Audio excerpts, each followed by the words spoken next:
चलिए दोस्तों, एक बार फिर से आप सभी का स्वागत है आपके अपनी यूट्यूब चैनल अभिज्ञान क्लासेस पर। जुड़ जाइएगा हमसे। आज मैं लेकर हाजिर हूँ जीएस से जुड़ा प्रैक्टिस सेट, जो 25 क्वेश्चंस हैं, बहुत ही महत्वपूर्ण 25 क्वेश्चंस हैं। ये आपके लिए बहुत ही मज़ेदार होने वाले हैं, बहुत ही हेल्पफुल होने वाले हैं। ठीक है दोस्तों, तो चलिए शुरू करते हैं। जो पहला क्वेश्चन है, poverty and un British rule in India पुस्तक के लेखक कौन है? Poverty and un British rule in India पुस्तक के लेखक कौन है? उसमें आर.सी. दत्त लिखा हुआ है, दादा भाई नौरोजी विकल्प है, सी.आर. दास है या अरविंद घोष हैं। तो इसके जो लेखक हैं वो कौन है? दादा भाई नौरोजी हैं। कौन है? दादा भाई नौरोजी हैं, जिन्हें ग्रैंड ओल्ड मैन इंडिया के नाम से भी पुकारा जाता था। ठीक है, grand old man of India. ठीक। और इनके बारे में एक और बात प्रचलित है, बहुत ही फैक्ट है, कि ब्रिटेन की संसद में चुनकर पहुंचने वाले पहले एशियाई कौन है? वो दादा भाई नौरोजी ही हैं।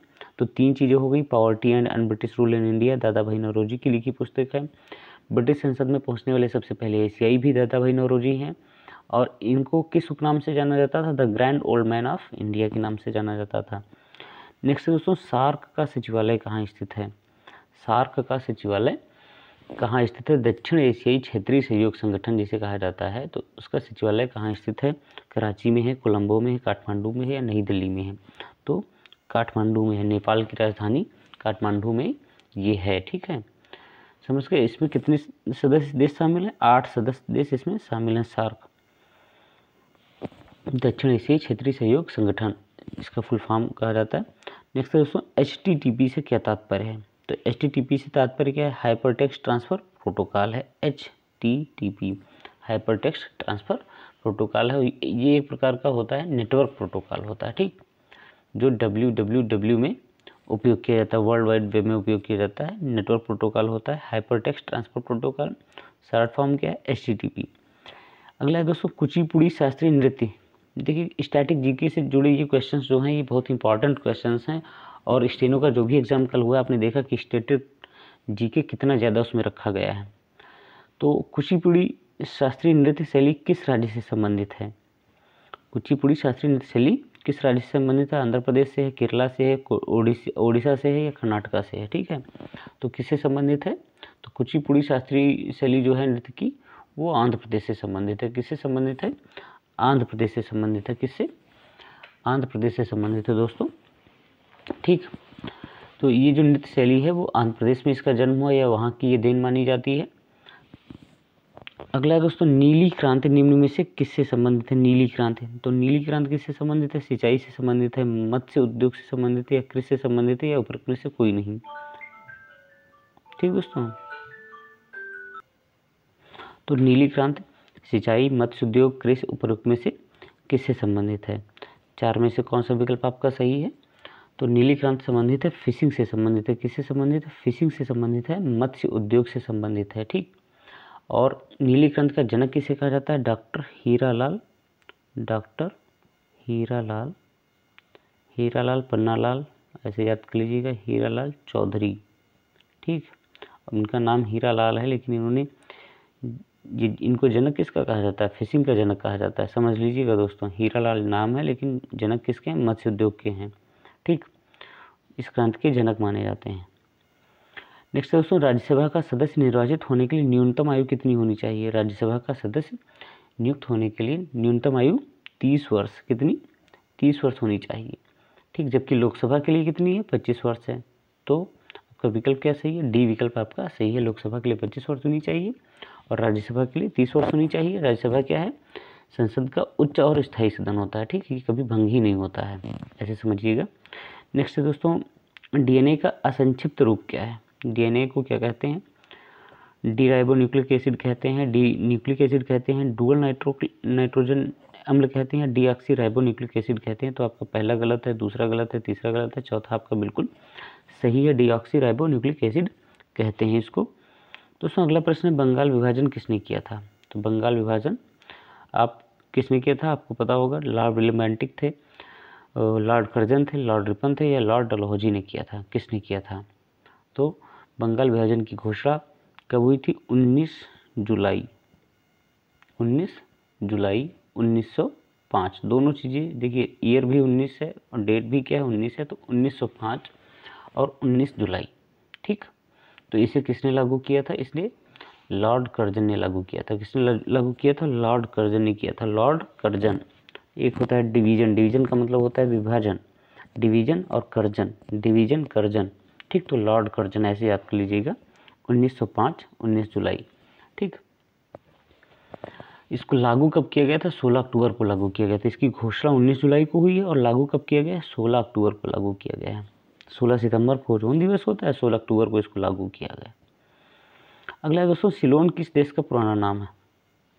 सिलोन बर्मा का नाम है, श्रीलंका का नाम है, सिंगापुर का नाम है या थाईलैंड का नाम है? सिलोन किसका पुराना नाम है? तो ये श्रीलंका का पुराना नाम है, सिलोन का कहा जाता था इसको पहले। फिर केंद्रीय आलू शोध संस्थान, केंद्रीय आलू शोध संस्थान कहाँ स्थित है? आलू शोध संस्थान कानपुर में है, कोलकाता में है, लखनऊ में है या शिमला में है? कहाँ स्थित है? शिमला में है। कहाँ है दोस्तों? शिमला में है। केंद्रीय आलू शोध संस्थान शिमला हिमाचल प्रदेश में अवस्थित है, ठीक। इसकी जो पहले स्थापना हुई थी ये पटना में हुई थी। कभी कभी ये भी पूछा गया, तो इसकी पहले स्थापना जो हुई थी पटना हुई थी, लेकिन इस समय वर्तमान में ये कहाँ है? शिमला में है। कब है? कहाँ है? शिमला में है। अगला है दोस्तों, चिल्का झील कहाँ है? तो चिल्का झील, देखिए कितने क्वेश्चन से, स्टैटिक जीके का ही क्वेश्चन। ओडिशा। कहाँ है चिल्का झील? कहाँ पे है? ओडिशा है। चिल्का झील ओडिशा राज्य में स्थित है और भारत की ये सबसे बड़ी खारे पानी की झील है, सबसे बड़ी खारे पानी की झील है। तो आपके जो ग्रुप सी और ग्रुप डी का एग्ज़ाम बचा हुआ है, बहुत ही कम समय है, उस कम समय में मैंने कोशिश की है कि हिंदी अंग्रेजी का जो भी मेरे चैनल के माध्यम से आपको उपलब्ध कराया जा रहा है, स्टडी मटेरियल उपलब्ध कराया जा रहा था, अब प्रैक्टिस सेट भी उपलब्ध कराए जा रहे हैं। अगर आपने नहीं देखे हैं तो हर रोज़ टाइमली 11 बजे हिंदी का, दिन में 11 बजे और शाम को 9 बजे, रात को 9 बजे अंग्रेजी का प्रैक्टिस सेट अपलोड कर दिया जाता है। तो आप जाकर देखिएगा, प्लेलिस्ट मैंने डिस्क्रिप्शन में दे दी है। दोस्तों चिल्का झील कहाँ पे है? ओडिशा में है। इसके अलावा अगला क्वेश्चन क्या है? निम्न में से कौन से देश का लिखित संविधान नहीं है? निम्नलिखित में से कौन से देश का लिखित संविधान नहीं है? फ्रांस का नहीं है, बेल्जियम का नहीं है, रूस का नहीं है, इंग्लैंड का नहीं है। कहाँ का लिखित संविधान नहीं है? तो इंग्लैंड में कोई लिखित संविधान नहीं है। आप सोच लीजिएगा, इतना मतलब प्रसिद्ध देश है और लेकिन यहाँ पे कोई लिखित संविधान नहीं है। अगला है दोस्तों, महात्मा गांधी इनमें से किसके संपादक थे? नेशनल हेराल्ड के थे, मॉडर्न रिव्यू के थे, यंग इंडिया के थे या सेमिनार के थे? ठीक, किसके संपादक थे? तो ये यंग इंडिया के रहे हैं। किसके संपादक रहे हैं? यंग इंडिया के संपादक ही रहे हैं। इसके अलावा गांधी जी ने गुजराती में हरिजन बंधु और हिंदी में हरिजन सेवक का भी प्रकाशन किया है, ठीक। तो यंग इंडिया पत्रिका का संपादन भी महात्मा गांधी ने किया है, हरिजन बंधु और हरिजन सेवक का भी संपादन किसने किया है? महात्मा गांधी ने किया है। अगला दोस्तों, थार मरुस्थल कहाँ स्थित है? तो थार मरुस्थल इंडिया में ही है। कहाँ है? हरियाणा में, गुजरात में, राजस्थान में, पंजाब में? कहाँ है? तो मरुस्थल कहाँ है? मरुस्थल ये राजस्थान में। कहाँ पे है? राजस्थान में है, ठीक है। और इसका थोड़ा हिस्सा पाकिस्तान में भी विस्तृत है, ठीक। और इसके बारे में एक और बात प्रचलित है कि यह विश्व में सर्वाधिक जनसंख्या वाला मरुस्थल है। विश्व में सर्वाधिक जनसंख्या वाला मरुस्थल कौन सा है? थार मरुस्थल है। और कहाँ तक ये फैला हुआ है? राजस्थान में भी फैला हुआ है और राजस्थान से थोड़ा हिस्सा इसका पाकिस्तान में भी फैला हुआ है। जैन धर्म के संस्थापक कौन है? तो जैन धर्म के संस्थापक इनमें से कौन से हैं? आप बताइएगा दोस्तों। जैन धर्म के संस्थापक इनमें से पार्श्वनाथ हैं, महावीर स्वामी हैं, केशवानंद हैं या इनमें से कोई नहीं है? तो महावीर स्वामी को जैन धर्म का वास्तविक संस्थापक माना जाता है, ठीक है। वास्तविक संस्थापक किसे माना जाता है? महावीर स्वामी को माना जाता है।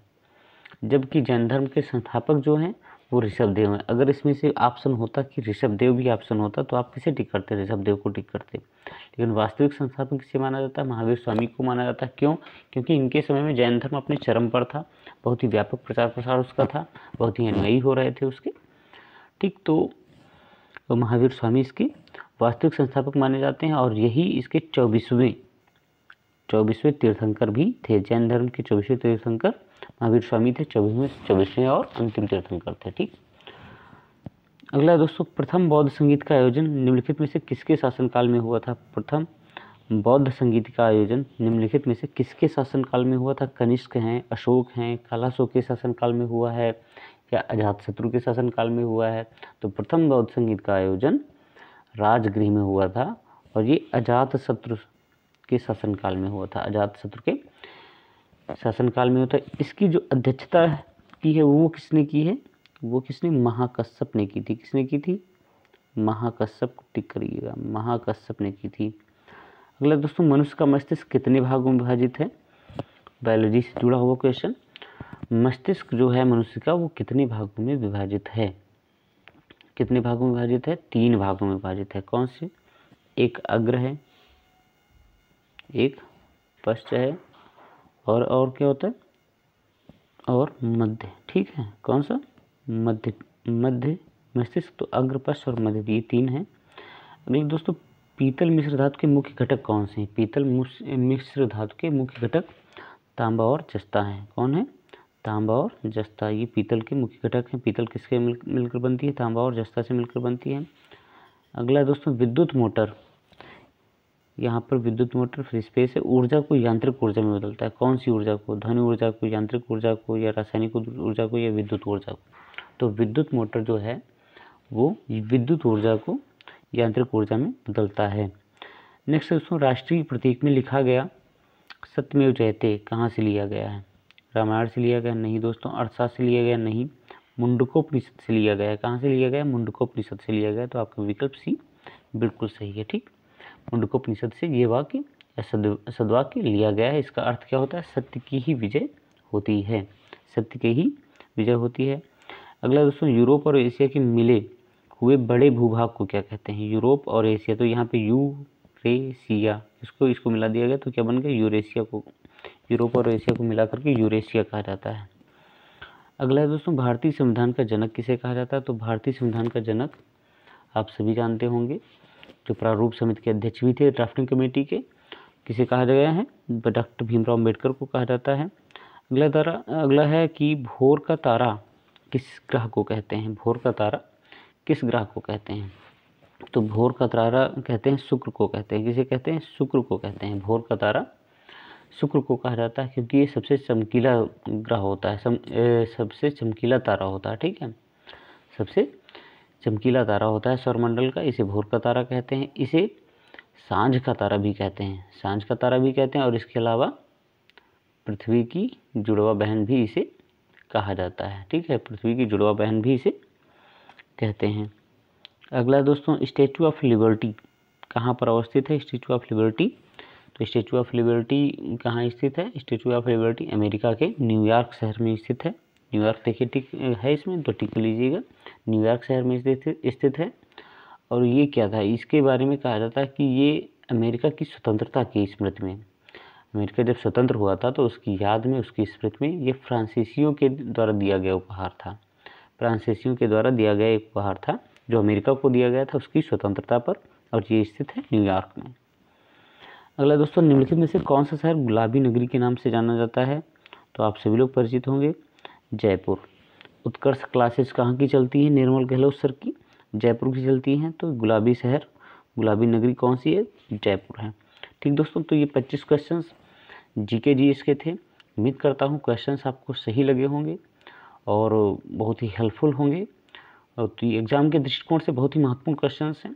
तो दोस्तों, बने रहने के लिए धन्यवाद, सपोर्ट करते रहने के लिए धन्यवाद, चैनल को सब्सक्राइब करने के लिए धन्यवाद।